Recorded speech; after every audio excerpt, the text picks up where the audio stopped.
Hello and welcome to Empowered to Thrive. I'm your host, Corrine Powell, and this is a safe space for you to come, no matter how you're feeling in this moment, to exhale, lean back, and receive care for the next few minutes. Know that you are the center of attention. You are the focus. I'm not here to persuade you, convince you, or change you. I will share from my heart transparently in hopes that it helps you. But I also want this to just be a time where you can come and rest, relax, recharge. I don't know how your day has been, but if they're anything like mine, they're very chaotic and busy, stressful, overwhelming, and lonely at times. For many of us, this is our reality and our experience, that we're doing the best we can and we're finding it's difficult. There's a struggle. Sometimes we might feel like we're just keeping afloat. We're just keeping our heads above water. And there's other seasons where it's easy and it's lighter. It's fun. We're supported more. I don't know what season you're in. I don't know what your life is like in this moment. But collectively, in the world at large, there's a lot of heaviness, there's a lot going on,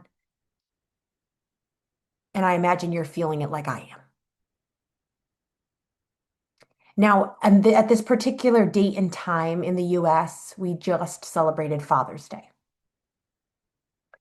And any holiday can trigger a lot of underlying pain, wounding, big emotions.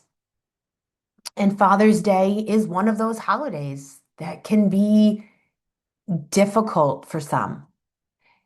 And I wanted to talk about that today and just give my perspective. There's a lot of people when it comes around holiday time and they're in the work of helping people and of sitting with people and listening, that they talk about a holiday and the impact it has. And we each carry our own perspectives. That's why it's important to hear multiple voices on anything. That's why all of our voices matter, because we carry different perspectives. There's no one else with the same tone as you or the same tone as I. So let me start by saying to every heart that is hurting, because Father's Day has never been easy. Maybe you didn't have a dad who showed up in the way that you needed, in the way that he should have. Perhaps your experience being a father has been painful,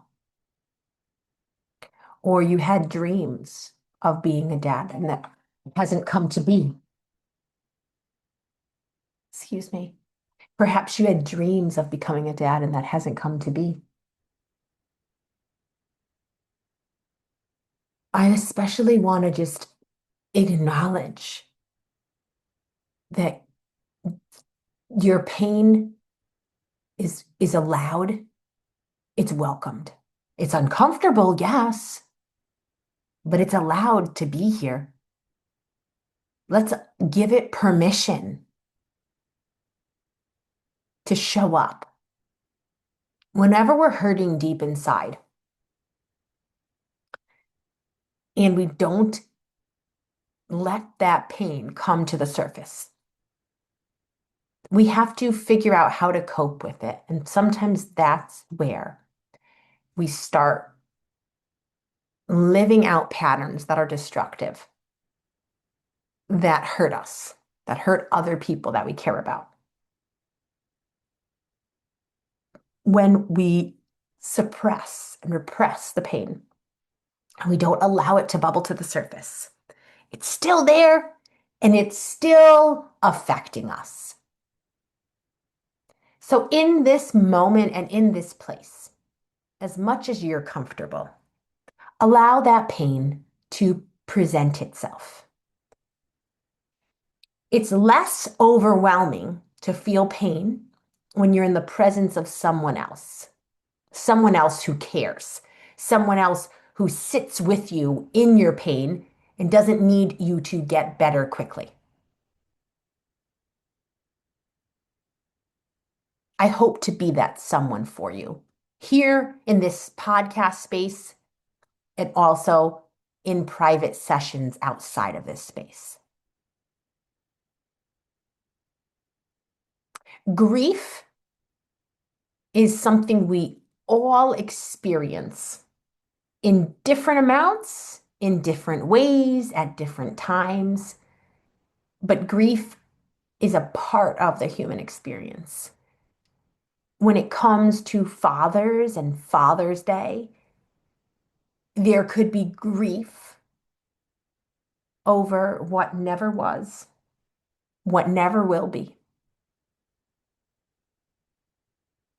over the hopes that you lived with for so long that you realize, I don't think I can hope anymore because it's still not happened. Sometimes we have to come to terms with what is instead of hoping for what will never be. I say sometimes because there are reasons and certain times we need to forever hope. And there's other ways we need to face the reality of what is and come to accept it. Acceptance does not mean minimizing pain. It does not mean that everything is better, that we are okay. But it does allow us a place to exhale and to sit and look at what is hurting, what we're feeling. So, what is it that you need to sit with in acceptance today? What is it that you've been telling yourself for a long time? It's going to get better. It's going to change. They're going to change. I know it's possible. And yet that hasn't happened yet. And you start to reflect on it and you realize, I think I need to come to terms with what is. Also, it is important that you always filter what I or someone else says through your own divine and wise intuition. I might be saying it's time to stop hoping, and you might say, I don't know, I still feel like I'm supposed to hope. Hey, then you're still supposed to hope. I'm not the final authority on this, and I would sit here and say, don't give your power over to someone else easily either. People are always trying to tell someone else what to do and what's best for them. And I believe it's in certain times, of course, that's wise for you to listen to what other people are saying, but filter it through your own inner knowing. You are wise. You need to start practicing trusting yourself. If that's an area where you feel you're weak in and you do so much better at just listening to what somebody else says, following what somebody else says you should do, always thinking they know better, they're wiser than I am. Why is that? Where did that belief originate? Who told you that? We grow up around mindsets and cultures and underlying beliefs that are strong. And we pick up on those without even realizing. It's sneaky. What goes on in the subconscious mind is just happening. We're not aware of it until we're aware of it. So start to witness yourself, start to notice, do I trust myself? Do I believe that I can make my own decisions, that it's okay if I get it wrong, if I make a mistake, it's okay if I do something somebody else thinks I shouldn't, if I do something someone else disagrees with? Yeah, you're an adult too. You're wise also. hmm So again, is it time for you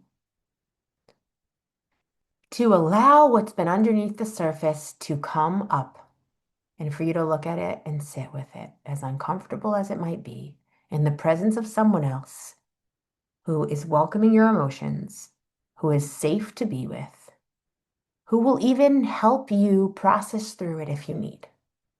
Please book a session with me if you feel that's what you need to do. And if not with me, please find someone else. It's so important that we get to experience the safety of a relationship and experience someone who is okay with our emotions, who is not looking for us to have it all together and to be pretty and neat in every moment.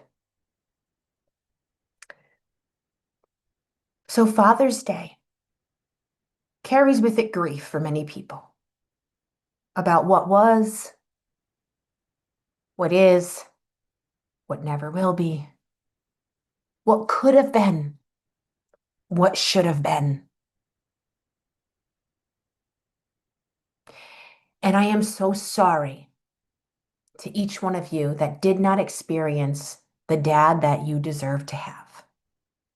I'm sorry for those of you that didn't get to experience being a father in the way you long to. This stuff is deeply painful. And even though I can't fix it, there is so much healing and comfort that comes in someone saying, I know what it's like. I know how it hurts. And I'm offering you an open embrace in the middle of your pain that makes a difference. It matters. That's what this time and this space is for. Open your heart if you're comfortable. Let the tears roll if you can. It's so hard and so uncomfortable to feel the deep, painful emotions. But every human needs to. As a little child, you should have been able to. You should have been able to cry without somebody hurting you or telling you to stop. You should have been able to have responses that were big and explosive that some people would have said were inappropriate because that's a normal part of being human. You should have been able to run to your parent figures, your parents, the adults in your life. You should have been able to run to them in safety when you were mad, when you were sad, when you were happy, and get a hug from them. My little girl, my youngest daughter's 2.5. She's going through a really difficult stage right now. The last, say, month or less, it's been really, really difficult for her, and then difficult for us in turn, because we spend all of our days mostly with her. And she'll have a really big reaction. She might kick, scream, yell, say something mean, and then want to be let down, and I'll let her down. And then very soon after, could be seconds, could be a minute later, she'll say, Mommy, hold me. And then I pick her up and I hold her. I comfort her. We as parents have to hold space for our children's up and down, full range of emotions and be the safe person that they can come back to in the next moment after they've said something mean to us. We have to stop taking what our children say so personally. This is where it's vital and important that we as adults do our own inner work so that how our children respond to us isn't triggering. How the rest of the people around us respond to us isn't constantly triggering. There's no shame in being triggered. A trigger, a big reaction to something that was rather tiny, so it seemed to other people, is an indicator that there's pain underneath for us, for you, that there's a reason you have that big response, that amount of rage. There's an underlying reason. People experience midlife crises. They experience postpartum depression. They experience these events that we label. You know what's going on there? It's a buildup of underlying pain. There's things that have happened over the course of life. And then all of a sudden, something happens and we no longer can dismiss what's underneath. We can no longer push away how we feel, how we think, how people are impacting us, how life is affecting us. And so things blow up. And then people start saying, I'm having a midlife crisis. I'm experiencing postpartum depression, this, that, and the other thing. I'm not minimizing those labels, not at all. I'm simply saying there's a lot we can do. And it depends on our choosing in, us doing the inner work, us going on the healing journey. That is vital to coming out on the other side, not forever having that label. Some people never come back from a midlife crisis. Some people experience postpartum depression, need medicine to help them get through it, and never get off the medicine. I am all right with medicine. I do not think medicine ever can get to the root of something. It will help with the surface symptoms. We need to get to the root to be able to support ourselves for the rest of our life. It's possible, folks. It's possible. I sit here knowing it because I'm living it out. I've been doing the work for 20 years. I won't ever stop doing the work. I know that feeling emotions can be super uncomfortable. And I also believe it's a part of being human. It's a part of living life. So my invitation to you is to join me in this dance of living life. The ups and the downs, the chaos and the peace. Let's do it together. So really, I don't know that I said too much on this topic of Father's Day, but I'm not going to say much more. I think the point of this time was that we actually get to reflect inward and take a moment to notice what's going on deeper for us. Are we trying to avoid something? Are we afraid of looking at something straight on? Do we need someone to do this with, to be with as we look at something, as we feel something?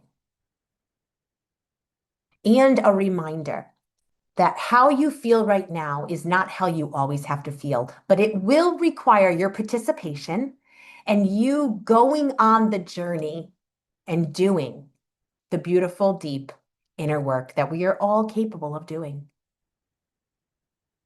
So, thank you for listening as I passionately shared my heart. Thank you for being here in this space. I love spending time with you. Empowered to Thrive is a reminder for all of us that we are capable, we are strong, and life is not meant to be tolerated. It is meant to be enjoyed.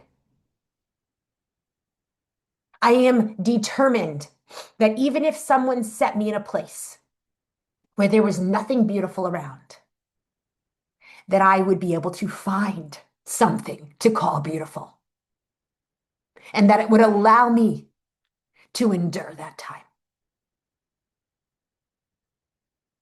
I believe it's possible for all of us. So, my friends, I offer you my hope. I offer you peace. I offer you a warm embrace because you deserve it. You are worthy of love. You have always been and you always will be. I hope to see you back here next week. Much love, my friends.